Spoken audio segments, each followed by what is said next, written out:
Who says high-end phones have to be expensive? What's going on, guys? I'm Aaron from PhoneDog.com, and yet may not have all the specifications of the Samsung Galaxy S2 or the HTC Amaze 4G on T-Mobile, but the Samsung Galaxy S Blaze 4G is a pretty reasonably equipped smartphone that comes in at a pretty good price as well. $150 as opposed to $200 or $250 for some of the other high-end devices on the market. This thing is packing a 1.5 gigahertz dual-core Snapdragon processor. It's got a 3.97-inch Super AMOLED display, so not quite 4 inches, but pretty close. A 5-megapixel camera on the back with 720p HD video recording, and Android 2.3 with TouchWiz version 4.0. So if perhaps the Galaxy S2 series is a little bit too expensive for you, the Blaze 4G is an awesome smartphone that fits pretty well in the hand as well. Now, is this the ultimate phone to get? Should you get this on T-Mobile? Or, if you're looking at a bunch of carriers, is this the ultimate kind of low high-end, high mid-range phone to have? We'll find out in the full review, but first, some love to Best Buy Mobile for hooking us up with phones like this for use in our One Paw Bandit game. When you go into Best Buy Mobile, you'll walk out working. They'll help you set up your email, your web, your display settings, your camera settings, and more. So when you walk out the door, you're set up, you're good to go. You don't have to waste any time doing that thanks to Best Buy Mobile. Let's take a look. Blaze 4G.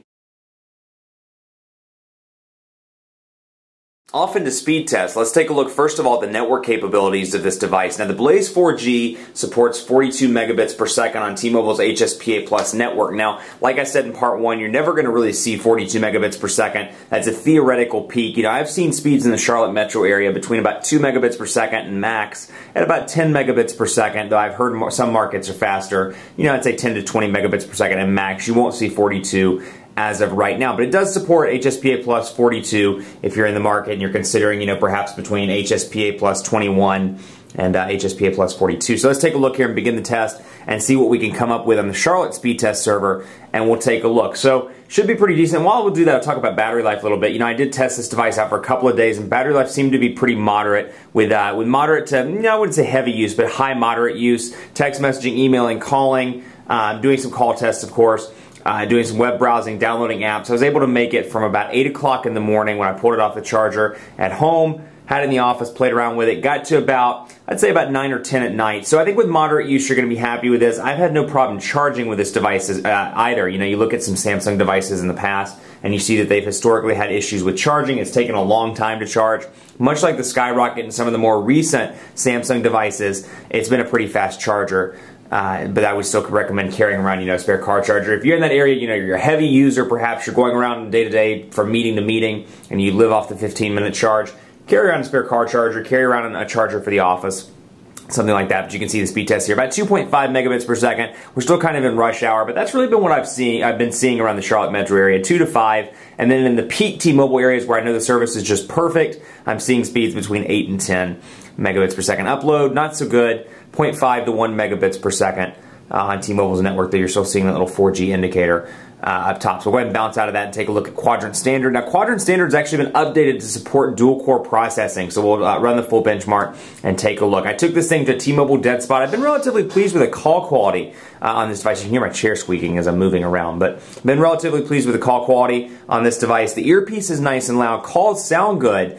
I took this to T-Mobile Dead Spot in South Charlotte, and despite, you know, it being a little bit choppy, having some choppiness, I was able to maintain the call. And I got to the point where I thought I was going to drop the call. It was choppy to the point it had this like long kind of pause, and I'm like, hello, hello, hello, and then all of a sudden it came back. So that's a good sign. Earpiece is nice and loud. I think for a lot of people with that desire a loud earpiece or desire a loud speakerphone, they should be relatively happy with this device. But really the thing for me about this device is the price point. I mean, 150 bucks you can't beat for a device like this. It's relatively equipped with some relatively nice features. You know, dual core processor. The screen is beautiful. Super AMOLED display. That's 3.97 inches. So just under 4 inches, but still great for a lot of people. That said, somebody like me that has kind of long fingers or kind of big thumbs may have a hard time typing on this device, even though, yeah, the iPhone is at 3.5 inches.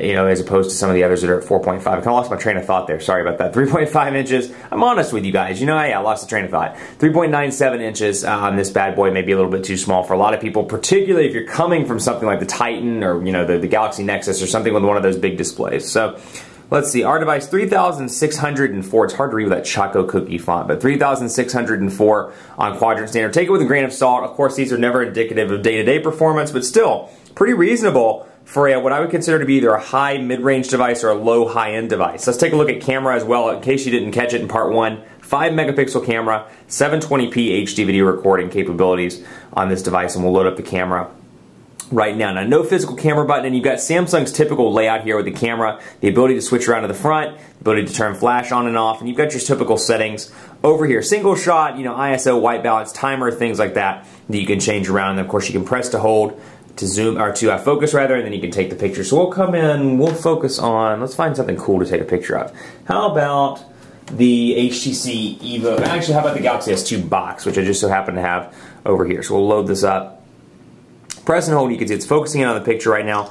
Let go to take a picture, and you can see it's a nice, clear, good-looking picture. So even though it's a 5 megapixel camera, and I found, honestly, that when I was outside taking pictures in natural light, you really couldn't tell a whole lot of difference between the 5 and 8 megapixel options on some of the really high-end devices. That said, you can kind of see some pixelation there on the, as you zoom in on the 5 megapixel picture, but still, with natural light, you should be more than fine. So I think with a lot, for people that are really interested in taking pictures, that's something that matters a lot to them. Pictures are kind of the first reason you go for a phone. Take a look at some of these other devices that are coming out. The 1X that's coming out, we had some hands-on time with at Mobile World Congress. The iPhone 4S is known to have a great camera, and then of course the PureView 808, which was also announced by Nokia at Mobile World Congress. Those are going to be some big camera devices, so that's important to you. But I think for this, it's kind of a nice high-end, low high-end device with a budget price point, and that's something to keep in mind, the target demographic that this device is going for. So that's pretty impressive as well. Speed tests are pretty reasonable. So let's take a look, of course, at Samsung's thing here, the Media Hub capabilities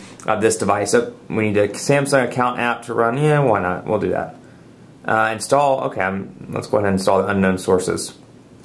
Third-party application, we'll install it, Samsung account, and then we'll go from there. So Media Hub's loading up right now. I just want to show you the interface because it looks like some things have changed in Samsung's Media Hub interface. It's loading up right now, kind of taking its sweet time as well. And this is the kind of thing where I'm like, it's rush hour, but it should be loading up a little bit faster for HSPA Plus 42. So yeah, I agree to that.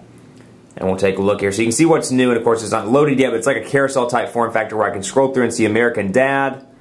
And let's go back and click on that and see TV shows. I can buy it on the, put it on the SD card. Episode details, which apparently it's episode 14. Stan's Best Friends. So I'm not an American Dad fan, but if you like it, Stan's Best Friends available for download. It shows the size and the runtime, and of course I can buy it and download it to the SD card. So that's pretty nice to have a media store, and of course I think Google Play's done a really good job with this. And while we're talking about Google Play, let's go ahead and go into it. Play Store has done a decent job with this, formerly known as Android Market, with kind of combining music, apps, books, and movies together. But if you want a secondary option, perhaps, you have Amazon on there and you want a secondary option for movies, things like that, instead of Google Play, you can go over there and take a look at Samsung's Media Hub. But if you're looking at Google Play, it does have some options in here as well. So top rentals, new releases, and you can come in here, rent a movie, Tower Heist, for example, and you can see that they've kind of combined this together, and now they're calling it Google Play as opposed to Android Market because it's supposed to represent kind of a synchronization of the brands between apps, music, books, and movies. So same thing with apps here, and I'm sure Draw Something has got to be the top app. Yep, Draw Something is the top app for a lot of people. This is a big popular game, so